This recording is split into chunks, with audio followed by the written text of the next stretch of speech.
kind family, welcome back. And if you're new here, please like and comment on the video. It really helps us. And please subscribe. You're going to love it here. I love you already. We are going to be besties. My name is Sierra. Welcome. Ooh, baby, baby, baby, baby. I drew out this set first, right? So let's just get into it. I drew out this set and I'm so obsessed. Like, my ADHD brain has been soothed somehow, some way. I decided to make a plan. I drew out my freestyle, proved with the design, and then I stuck to it to a T. I set my butt down and I seriously stuck to this design, and I'm so happy that I did because I'm obsessed with this set. I think I want a theme song. I'm serious. I'm really, like, I think I want a theme song. So the next video, hopefully, I want a theme song. That's all I've got to say. Okay, so I left it in the prep process because I wanted to be able to show everybody my prep routine every couple of videos, like, I don't know, maybe every 5 videos. You know, throw it back in there so everybody kind of remembers. What's important about your routine isn't exactly what you do. As long as you're pushing back the cuticles and you are etching the nail plate, you should be good. But if you keep your your space organized, have everything ready for yourself during the prep process, like have your cuticle pusher out, have your bits ready, have your e-file out, you know, have your dust brush out, have everything where you can reach it organized and ready to go, to where you are just literally switching out implements quickly, and you choose a routine and you stick to it every time. Every time you go to do that routine, you will get faster and faster. And during my routine, I literally push back the cuticles every step of the process. So I push back the cuticles, push back the cuticles, push back the cuticles, no matter what tool I'm using during the natural nail prep. So I use a cuticle pusher very first thing. Then with my bits that I use with the e-file, I'm literally still pushing back the cuticles with my little white silicone bit, pushing back the cuticles, getting up under them, mandrel bit, pushing back the cuticles, getting up under them. So as a beginner, you might be a little bit scared, or you just might not be that great at using a mandrel bit to get up under your cuticle area or pushing back the cuticle with the mandrel bit. So I do suggest that you invest in a cuticle bit. It is really great, and it really helps get that skin up off the nail plate and go around that cuticle area, and you can seriously just get that detailed perfection of getting up all that dust and protein growth, dead skin. And then once you make sure that you go around your cuticle area with that cuticle bit, then you go in with your mandrel bit and just get to etch your nail plate. You're not just relying on the mandrel bit for all of that prep process, because the mandrel bit is a little bit bulkier and it is a little bit harder to get that detailed perfection of getting that cuticle area cleaned out with something so big. So for beginners, I do think that it would be great if you invest in something a lot smaller, like a cuticle bit, for some of that prep. Going for coffin shape, just kind of like medium long. These aren't super long nails, especially for my hands, because my hands are so damn big. Ugh. But I wanted them to be coffin long, so I'm just applying stiletto tips and trimming off the very end of that tip, and it creates the perfect coffin. Applying them with just nail glue. This is a regular process that you guys know of, you know, applying your tips. Lots of people make this harder than what it has to be. If you have straight fingers, just apply your tips according to your fingers. But if you have crooked fingers, listen, it's over for you. No, I'm joking. I'm joking. Don't kill me. You can do a couple different things. The thing I like to do for crooked fingers, because I have one, is when I get to the crooked finger, just kind of apply the tip parallel to the other tips. I don't look at the finger itself, because I know that if the tip lines up with the other tips, it's gonna look straight when I'm taking a picture, and that's all I'm doing with this set, is taking a picture. Literally don't get to wear my tips because I am a machine technician and I work, so I don't get to wear my nails. I have to literally just spend hours or days doing them and designing them, and just to get like a couple good pictures, a video for Instagram, and I literally clip them off as soon as I get those videos. So here, like I said, we are going to be cutting off the tips of the stiletto to create a coffin. If you want to cut back further, you would get more of a tapered square, and if you cut back to shorties, you would get a really nice, like, not complete square or duck nail like, but you would get like a very nice natural square. Not tapered if you cut them short, but stiletto tips are universal to being able to turn them into a lot of different shapes. And if you did cut them shorter than what I chose, you wouldn't have a nice coffin anymore. You would have a tapered square, but it's easier to file back into a coffin than going in with a square tip and trying to file a coffin out of all of that. So it's nice having stiletto tips in your arsenal. Definitely suggest you buy some. You have a lot less filing with other shapes, trying to turn them into a different shape. Obviously, you can't turn them into a square, though, right? Don't do that. I'm doing duck nails soon. I'm just saying this right now. Like, I don't know what set. I'm going to do a Christmas set in duck nails. I do know that. So look forward to a set of duck nails because I cannot wait. I have so many cool ideas for this one. I really do, but I will draw it out first so that I don't waste anybody's time, including my own. So here we are doing shaping, and I do have a tip for this. Shape your nails before you blend them into the natural nail. You blend first, you're not going to have much structure to shape. So here we're going in with the dehydrator and primer, and you need to make sure that you give your dehydrator time to work. Dehydrator is literally like what, a verb? It does something, it needs to do an action, and it's doing it without you. So you need to give it time to work. When you apply dehydrator, do not go right in with primer. You need to give it a little bit to actually dehydrate the nail plate. If you go in while your plate is still wet with the dehydrator and you try to apply the primer, the dehydrator will eat through your primer. It will. It will make it non-existent. Your primer is not going to work and your nails will lift. So don't do that. That is a tip that is for you, specifically you. I know who you are. I know you impatient ones out there because I used to be you. And you don't want to make this mistake. So here we're going in with the acrylic process, and when I say I'm obsessed with this dark mocha, oh my god, these nails, it has grabbed me. When I say the darkness in my soul was just attracted to this dark mocha acrylic, oh my god, this is such a dark, deep, rich brown. This is not no type of orange pale brown. This isn't like no sandalwood brown. This isn't no your father's wood floors brown.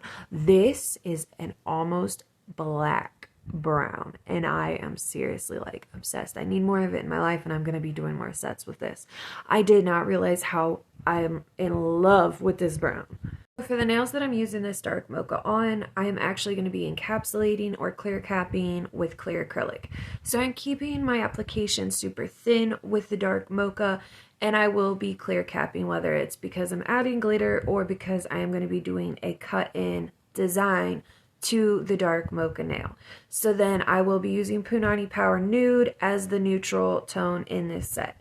These looked perfect together. When I say that these two complemented each other perfectly, they seriously just did each other so much justice. I was obsessed. So this is the acrylic process, but I want to get into the Christmas deal with you guys. While we're watching the acrylic process go down, I want to talk to you guys about Christmas because I'm sick of you guys. Like the ones that have been decorating for Christmas since before Halloween. How dare you? How dare you not respect the other holidays on the map? I do not like you guys. You guys have me stressed the hell out. Why are we having Black Friday deals as of last week? What is that? Black Friday is not here yet. You cannot have a Black Friday sale if it's not Black Friday. Like, what do you guys, who do you think you are? Who do you think you are? Like, I do have a tip for when you are building out French acrylic smile lines, right? You need to make sure that you decide what type of smile line that you want. If you want a deep one, then you need to leave a lot of space up on your sides of your cuticle area so that you can butt up colored acrylic and it can actually get back there. But then also, when you are building your smile line, that means that it has its own free edge. Like this nail here has a free edge. This nail has a free edge. Your smile line, before adding this color, has a free edge. That free edge needs to be thick so that you can build it up. But then also, when you go to file around your smile line to make sure that it is in a nice shape, that free edge needs to be straight up and down. That wall of that free edge needs to be straight up and down. All the way around the free edge, it needs to be straight up and down so that when you butt the acrylic up to it and put the acrylic over the smile line, you're going to build it over it. So when you file back down into it, you get this beautiful colored, like this beautiful shape. Okay, straight up and down. That wall of that smile line, the free edge needs to be straight up and down. You do not want it slanted like this, okay? Just try to picture that when you are doing an acrylic smile line, and I promise you, the better you get at filing them straight up and down all the way around, the better your smile line will be in the end for it. All right, so I am tired of these companies doing Black Friday sales early, and pretty much they just want you to shop earlier and earlier for Christmas so that you are continuously shopping up until the holiday, because they know you know that you are consistently going to be seeing stuff that you want, or that you are going to be remembering that you need to buy for somebody else, and you need to buy for this person in the office, or whatever, your kid's teacher, whatever it may be. They want you to start buying earlier and earlier so that they can consistently make more and more money every year for Christmas. And I seriously am just so disheartened by this. I decided a while back that every paycheck up until Christmas, I would buy each kid a Christmas present. And I've been going to Ollie's. Oh my God. Have you guys found Ollie's yet? Oh, Ollie's is amazing. If you have one near you, I definitely think that you should go check it out. Seriously, way better than Big Lots or Family Dollar. They have Barbie. They have LOL dolls. They have everything for kids, like toys, all different types of toys that are name brand toys. And you get them for such a good deal. So I've been going and I have been buying presents every paycheck. And just seeing these commercials and hearing Christmas music in the freaking stores before Thanksgiving, it's just seriously like causing this horrible anxiety in my chest. Like, am I going to do good enough? Am I going to do right by my kids for Christmas? And it makes me mad. Whoever posted that tree of the Grinch, or the one with Jack, like a month ago, they was already putting up Christmas decorations. How dare you? How dare you? But you know what? The one with Jack at the top and like Sally at the bottom, and they're like hugging the tree, and like it's got green and black bulbs. I know they probably was for Halloween, huh? That one was probably a Halloween tree. But the one with the Grinch, they have one with the Grinch. It's at like the top of the tree hugging the tree. That was a while ago that I saw that, and I think I saw it before November. You know what? Maybe they did that last year and just reposted it. I would hope so. If you didn't, shame on you for giving me anxiety like this. But I want a tree with the big pink bulbs and like pink and blue and neon green. I like those colors. I've been telling hubby that I seriously think that I want to switch our Christmas decorations around, and I don't want them to be traditional red and green. I think I want them to be like pink, blue, and neon green. Is that bad that I'm ready to throw out all the I just bought our house last year. We just bought our house last year. Everything that we bought was from last year. I'm already ready to throw out all those decorations. And seriously, like, how dare you people on Instagram start this shit already? How dare you make me feel like I'm not good enough? So when you are adding acrylic to your smile line, you need to make sure that when you are adding it, after you filed your smile line and you have it everything into shape and you are putting your colored or glitter acrylic to the smile line, you need to make sure that you go around the smile line first thing. And as you are adding tiny little beads of acrylic around that smile line, you need to make sure that you are pressing and patting them up into that smile line, making sure you are smushing all the air out from between the smile line and the new bead of acrylic. Because if you have an air bubble trapped in there, or you just end up leaving a blank space around that smile line, you end up filing down and you will actually see a little tiny empty crater. And it is the most obnoxious thing to have to see and know that you wasn't paying attention as you did your nails. Just make sure that you not only smush it into the smile line, but that you actually build it up over that smile line. I know it's going to look thick and ugly and just crazy looking, but once you file back down into it, it will definitely have all been worth it, because your smile line will literally look flawless and beautiful. Okay, so now we are getting to clear cap the middle finger, which is actually getting to be like this cut design cut in. I think this is like a sweater design. I don't know what this is. Tell me. Like, do you know what this is supposed to like imitate or replicate or whatever it is that it means? Because I think it's a sweater nail, one type of them, but I don't know. So I am doing a 2 bead clear cap method so that I'm moving really fast when I do this because I don't want my acrylic to dry before I try to actually make the little indents in it with my knife. Now, when you do the clear cap, you want to make sure that you give it time to actually start to mattify. You do not want to go into it with your knife while it is still sopping wet. It's just going to stick to your knife. So give it a little bit of chance to set up, and then grab your knife and dip it into whatever color you are going into. If your nail is pink, dip into pink. If it is black, dip into black. For God's sakes, don't do what I did. I dipped into freaking clear acrylic, and clear acrylic looks white. And if you can see on the nail, it freaking looks like white crusties. I had to go back in and clean up all that white crustiness going into the little etch marks, the hatch marks, and everything. Oh my God, it was so annoying. And then I go in after all of this and end up having to buff it down. Like, too much for this nail.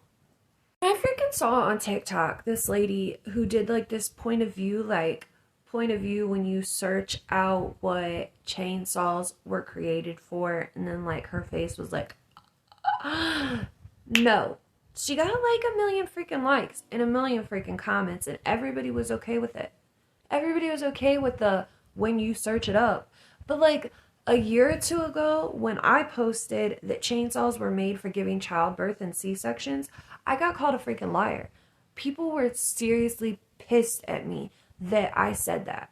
Like, and if you go and search it up, it's not like this chainsaw that like you pull cord and it like starts up in like this huge chain blade. No, that's not what it looks like. It's this hand crank, tiny chainsaw. Like you hand crank it, which is kind of worse when you think about it, that cutting into a woman to help her give birth. But everybody doesn't get to like one and not the other. That's what I got to say about that. That makes me so mad that like I seriously posted something about that so long ago and got so much heat for it and not a lot of likes. People need to figure it out and be more consistent with liking stuff. Like this video, make sure that you comment down below and subscribe to our channel. Make sure you do this. I do want to put this here also. I hope you noticed that the video setup is different, and I wanted to know if you guys like that or not. If you like being able to see my face in the video, let me know. I do like putting my face in the video and getting to talk to you guys one-on-one a little bit more. It does give me more of a closeness with you, but if you liked things better before, don't hesitate to let me know. I want to know what seems best for you. Oh my God, there is nothing better than a good dusty picture. I love showing dusties. Like seriously, getting that beautiful filed shape look is just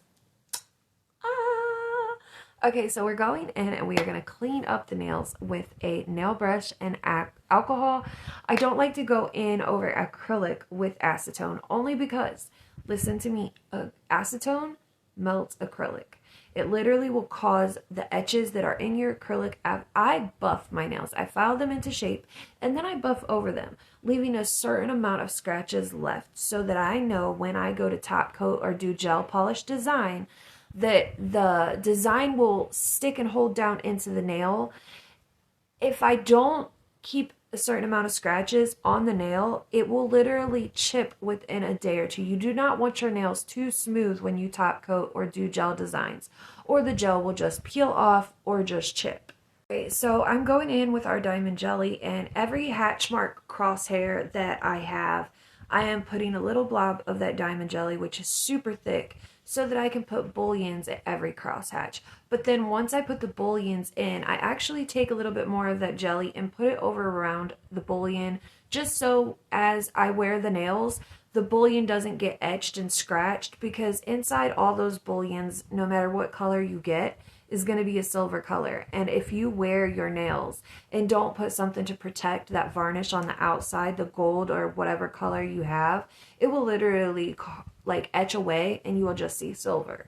So make sure that you protect it with some type of gel. And then I'm leaving area on one side of the nail for a 3D flower, and just using a nice little rhinestone set for the center of the flower with that diamond jelly, and making sure that I build out around my setting with the 3D flowers. So I love this nail. I don't know what the heck it's supposed to be, if it's a flower nail or a sweater nail. If it's a sweater nail, is this a sweater? Somebody's got to let me know. I'm totally lost on what this is supposed to be. But it is one of my favorite nails after I cleaned up all that clear acrylic dust that I put in with the knife. If you ever tried 3D flowers and you feel like they are falling flat or that they are not as defined as other 3D flowers that you have seen, you might be making a simple mistake, and that is working with the bead while it is too wet. So what you need to do is you pick up your 3D bead with your 3D brush, right? You pick it up, the bead is on one side of the brush. You flip your brush over so the bristles are facing down and the bead is facing the sky. And you put the brush down onto a paper towel and bleed out all the excess monomer. This will really help you to when you lay the bead down that it stays in a nice little ball. Now if your ball starts to spread out or self-level on its own, that's okay. You can use your brush and just bounce it back into a ball until it turns matte. You do not want to smush out your flower while it is still shiny and wet. You want to wait until your ball has turned matte and it is in this phase of drying that makes it moldable and easy to work with, and it still smushes where you want it to smush, but once it's smushed, it holds that texture. It will capture the bristles of the brush in when you smush it out, and it will also hold its shape when certain levels of the petals come up around the sides of your brush. It will hold that height to those petals, so you have deeper indents into the petal, but then the sides of it come up higher. So you really want that definition by making sure that you mold with a matte bead. Since we built the salon and it is outside of our house now, that is cold. So it is cold as hell out here. It's been snowing for like 2 weeks now. Not deep snow, but we've had snow in the past 2 weeks. I think yesterday I woke up and there's like an inch on my car. Yeah, it's that cold here now. So it is seriously really cold out in the salon, and I went and bought a heater, but I still have to do like the ceiling, and that means when I'm laying acrylic dries super slow for me. So doing these 3D flowers was seriously really hard for me to do because they just did not want to dry. But you can always, if you are in a cold place, you can put a heater and face it towards you, and it will help your drying process if your house, or if it's summertime and you have air conditioning on and your acrylic isn't drying as fast as what you want, just put a heater on you. Now, I still need to fix our ceiling. There's like literally this whole gap that goes out to the outside from our ceiling. Like on one wall, there is like this gap between the ceiling of the salon and that wall. Like the wall doesn't come up to meet the ceiling. There's like this literal whole gap that goes to the outside that lets all this air in. And we was going to try to figure out a way for it to actually vent the monomer fumes, but we're going to have to, like, it ixnayed. So I had a couple people bring up the reaction video to nail fails, and I have been building up content to be able to react to nail fails with you guys. And when I say, like, I seriously found the cringiest part of TikTok, I seriously found the cringiest part of nail tech TikTok. And I cannot wait to get to react to these ones with you, because the last video, or first and last video that I did of the nail fails, like, that one was good, but then I had so many bigger ideas and better ideas. I cannot wait to show you guys what I have in store. And I'm definitely going to do my best to keep this video in under 15 minutes. So I hope you guys are ready, because it should be out within the next week or so. I have already started on it and I cannot wait to show it to you guys. So here I am going around this French design with a brown gel polish. The brown gel polish that I'm using is not as dark as our dark mocha from Criminal Claws acrylic that I use to make the nail, but it is a little bit lighter, like 1 or 2 shades lighter, and it really kind of brings out the definition of the smile line and kind of adds to it a little bit, if that makes sense. And then we go in with a cuticle bling rhinestone. It's going to be super simple for the ring finger and the thumb, which has a French also. Pinky, we have Punani Power, which is a nude, and it's looking fire. But we're going in, and I originally said gargoyle, but it's argyle. I think that's what this is called, which where I'm from, we just call it a good old plaid. but I think this is called Argyle, and it is where you do cross hatching of different colors. And when I say that I did this from memory and was trying to do it diagonal, like I see people who do plaid nails and they're doing them like straight up and down. Maybe that's the difference between Argyle and plaid. Plaid might be like straight up and down, and Argyle might be like diagonal. Is there a difference? I don't know. But I went in and did diagonal plaid, and decided like, okay, I'm going to do a certain amount of dark brown, and I will move lighter and lighter, so the lightest color will be the top lines. Pretty much it's going to look like. And when I say that I seriously got to doing the middle part, like when I was to the cream brown, I thought like I was doing too much. I was like, dang, I might have to rebuff this nail and start over. This might not be looking right, and it might be too much. But when I say that I got to the white and started doing the white diagonal lines, that it all came together and it was a trust the process moment. No lie, this is my favorite nail, like as far as a gel polish design nail and being simple. This is my favorite. So here you can see it really coming together, and I am seriously loving this design. Oh, it looks like my sweatshirt. I could have just looked at my sweater. Well, I wasn't wearing this when I did it. I don't wear nice clothes when I'm doing my nails, so I don't ruin them. I've learned my lesson from ruining a lot of clothes. But so then for the thumb, we go in and we do that knitted sweater design where I am taking a brown gel polish and going over the brown French and just doing the lines of the knitted. And if you look, you can see it is pretty self-explanatory how to do a knitted sweater design. But the trick is, once you lay out your gel polish, do not cure. You are going to sprinkle over your wet gel polish with clear acrylic or the same color of acrylic as your gel polish. You're going to sprinkle into that until you do not see any more wet marks. You want it to look like it is all like absorbed into the powder. You want the gel to not look wet anymore. The powder should make it look very matte and just lift it up off the nail. And then you're going to cure for a full 60 seconds. You do not want to under cure this, but 60-second cure, and then bring it out, dust it off, and you should have a beautiful knit nail. Now, or knit sweater. Knit nail. Oh, I found some really cool designs on Pinterest that I really want to try out for you guys, but you guys got to let me know. I already talked about this thumbnail and how I created it. I want to talk about, have you guys seen that carving gel? And I'm not talking about using carving gel, but I've seen people like do penguins and hand-drawn art and then make them like a little knitted sweater out of carving gel. Or I want to try to do like a 3D knitted scarf, or do like, I've seen a couple different things. I've seen like gnomes, their hats looking knitted, where they actually do the design itself. Like they lay out the carving gel and literally just kind of twist it up and make this twisted design and cut it. I want to see if I could do that with acrylic. So I'm thinking about, for my next nail set, actually doing like a 3D acrylic design, but not actually like I would normally. If you guys remember my abominable snowman, abominable, I don't